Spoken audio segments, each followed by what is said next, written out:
If you guys end up enjoying this video, don't forget to like, subscribe, and share to someone. It supports the channel a bunch. Thank you. Hello everyone, today we'll be looking at Kendrick Lamar's fourth studio album, Damn, and observing both the context of the album and analysing the first song, Blood. Coming off his jazz-infused introspective masterpiece To Pimp a Butterfly, it was almost inevitable that there was some skepticism in relation to the quality of Kendrick's next big project. With how intricate and meticulous T-Pab was, people questioned if he'd ever be able to replicate this same level of quality, whilst also evolving as an artist and not simply repeating what he did on his previous albums. The album came out on April 14th, 2017, and was his most commercially successful album in his entire career so far. The album showed Kendrick once again switching up his approach to music creation, with him previously doing that on the jump from Good Kid, Mad City to T-Pab, going from a more hip pop sound to a more jazz rap and neo-soul sound. His album Untitled Unmastered was released in 2016, during the waiting period for Damn, and was predominantly a soulful jazz album, with Kendrick popping up on some tracks to deliver lyrics. So coming into Damn, people already knew Kendrick wasn't hesitant towards the idea of progressing and evolving as an artist, and in fact actively encouraged this idea. The only problem that may come with this mindset is that you put yourself more at risk at disappointing fans. The more styles you choose to tackle, the more people will hold on to a certain sound and simply want you to repeat that over and over again. This idea didn't seem to sway Kendrick in the slightest when approaching this next studio album, however, going in a direction that seemingly no one would have initially expected. As Kendrick explained in an interview with Big Boy TV, Damn essentially works as a hybrid of all his previous projects, taking elements from each of his last three studio albums and creating a unique sound by combining them. I think Damn is a hybrid of all these projects. It was me finally being able to take elements from Good Kid, To Pimp a Butterfly. Pimp a Butterfly, the message behind The Pimp a Butterfly, the sonics, and the beats slapping on Good Kid, and the rawness of just being able to do what I want like I did on Section 80. I didn't have no rules doing this. You know, I was just in there creating, having fun. So when I take all three of these, it makes a hybrid of Damn for me. It was a completely new and original direction, but played off things he did before. When it came out, it was praised immensely from both fans and critics, even winning Best Rap Album at the Grammys. Despite perhaps not being as deep and grand as T-Pab was, that's not what the album was trying to be. There's still elements of the messages of racism and oppression that were present on T-Pab. However, on this album, Kendrick decides to take a deeper and more introspective look in respects to the human psyche and the different emotions people go through at different points in their lives. This is made clear from the track list alone, with every song title being a one-word name, usually being in relation to a sense or feeling that a conscious being experiences, like feel, pride, lust, or love. Whereas on his previous albums, Kendrick was observing the world and how people were running it, on this album it seems like this time he's taking a look at himself. Starting off with the intro Blood, we initially hear one of the main producers of this album, Bacon, who asks questions like, is it wickedness? Is it weakness? Are we gonna live or die? Telling us that these choices are all in our hands. This contrast of wickedness versus weakness is something we'll be seeing a lot throughout this album. It stays close to the idea of repressing one's feelings and putting up a front, with songs like Humble reflecting a more wicked and braggadocious side, with others like Feel being more introspective and reflective, showing what may be considered as Kendrick's weaker and more personal side. We've seen Kendrick struggle with these same kinds of emotions on his previous albums, with the final line perhaps alluding to a more serious need to get a grip of these feelings, maybe with the result being a life or death situation. This is a topic that Kendrick is familiar with, flirting with the ideas of suicide on songs like You from T-Pab, a song which also showed him struggling with his image and the lingering feelings of guilt for certain events that took place in his life. Kendrick then comes onto the track, not delivering lyrics, but simply telling us a story in a very monotone fashion. He describes how he was taking a walk one day and saw a blind woman pacing up and down the sidewalk. Kendrick suspects she dropped something due to her frustrated appearance, so decides to try help the woman. Kendrick explains to the woman that he would like to help her, as it appears she lost something, to which the woman replies that in fact Kendrick has lost something, with that being his life, quickly leading to a gunshot, alluding to the idea that Kendrick has just been shot and killed by this woman.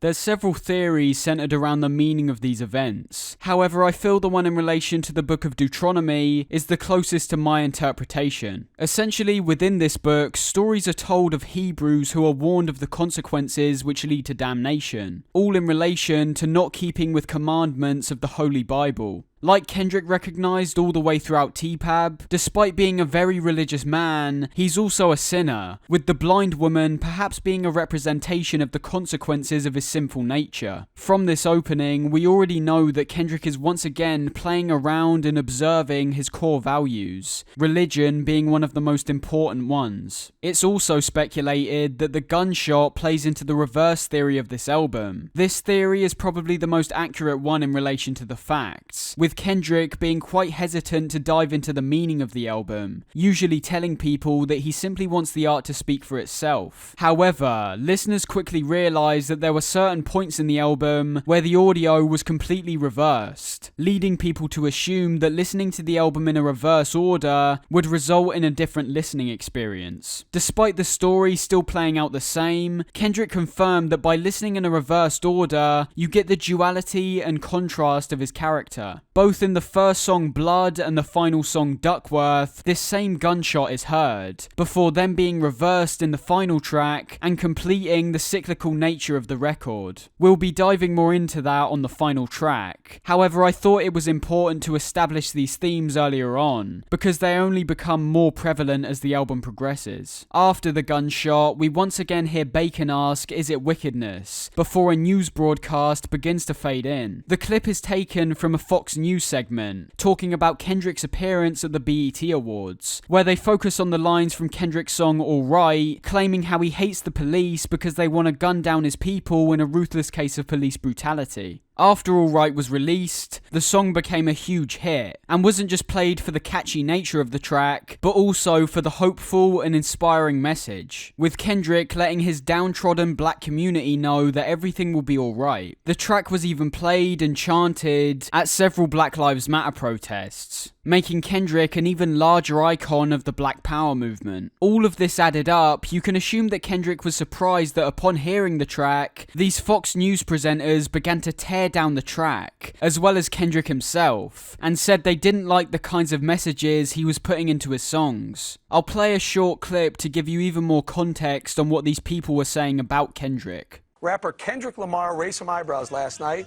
when he opened the BET Awards singing on top of a vandalized cop car. Did you catch that? Lamar stated his views on police brutality with that line in the song, quote, "And we hate the po-po, want to kill us in the street, faux show." KG. Please. Ugh, I don't like it. I mean, you know I don't like it. That's why he came to me. I get it. That's his right to express himself. Let the free market decide. Personally, it doesn't excite me. It doesn't turn me on. Doesn't interest me. I'm not feeling it. Harala, not helpful with those song lyrics. To say the least. Not helpful at all. This is why I say that hip-hop has done more damage to young African Americans than racism in recent years. This is exactly the wrong message. And then to conflate what happened in the church in Charleston, South Carolina, with these tragic incidents involving excessive force of use of force by cops, is to equate that racist killer with these cops. It is so wrong. It is so counterproductive. It gives exactly the wrong message. It doesn't recognize that a city like Baltimore, where, remember Freddie Gray, they've had a homicide a day since Freddie Gray. No one's protesting that. Baltimore, a tiny city, 7% the size of New York, has just as many murders as New York. You know, we've got to wake up at a certain point and understand what's going on. Dana, timing's everything, and this may be a little too soon. The thing I was thinking about this, too, it's not like it was somebody on cable news who just happened to say something that they regretted and that they had to go then apologize for. This was planned. There were probably 1,000 people at least several hundred, if not 1,000 people who all knew that this was all going to happen, and nobody raises their hand and says, maybe this isn't the best idea to do today. Yeah, with what's going on, Tommy, look at that police car. It incites violence. Naturally, if you're a Kendrick fan like myself, these comments in relation to his work are laughably misinformed. Kendrick responded to the criticism on TMZ Live, in which he said, "How can you take a song that's about hope and turn it into hatred? The overall message is we're gonna be alright. It's not the message of I wanna kill people." These white, privileged, and out-of-touch people on the news seem to not have a clue on who Kendrick is and where he came from. They seem to have no perspective on the issues that the black community suffer on a day-to-day basis. And the one time someone from the community speaks out and wants to empower everyone, they get hounded by these media outlets for apparently promoting violence. Starting off this album, it looks like Kendrick has a bone to pick with those who took his message and twisted it to suit their own personal beliefs. And that brings us to the end of this episode, with Blood leading into the next song, DNA. Thanks for watching, and I hope you're as excited as I am to see where this album goes. This time round, I've made sure to be much more concise with my approach to releasing these videos. New episodes will be out every Friday, with a lot of the script already being written. If you guys enjoyed, a like, a subscribe with notifications on, a share to someone you know, and a comment on what you thought would be much appreciated and supports the channel immensely. Anyways, hope you guys enjoyed, and I'll see you in the next one. Peace.